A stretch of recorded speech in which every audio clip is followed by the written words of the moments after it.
ఇచ్చిన ఎన్నికల హామీలను 95% నెరవేర్చానని జగన్ చెబుతున్నారని అవి బొట్టి మాటలేనని చంద్రబాబు విమర్శించారు. జాబ్ క్యాలెండర్తో యువతకు ఉద్యోగాలు ఇస్తామని అధికారంలోకి వచ్చిన తర్వాత ఒక్క డిఎస్సి వేయలేదన్నారు ఆయన. పోలవరం ప్రాజెక్టుని పూర్తి చేస్తానని చెప్పి గోదావరిలో ముంచాడని మండిపడ్డారు.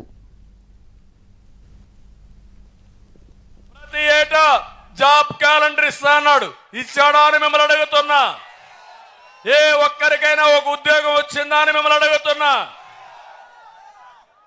ప్రతి ఒక్క సంవత్సరం మెగా డిఎస్సి అన్నాడు, ఇచ్చాడా అని మిమ్మల్ని అడుగుతున్నా. కరెంటు ఛార్జీలు పూర్తిగా తగ్గిస్తా అన్నాడు, చేశాడా తమ్ముళ్ళు అంటున్నా. తగ్గించాడా పెంచాడా? తగ్గించాడా పెంచాడా? పోలవరం పూర్తి చేస్తా అన్నాడు,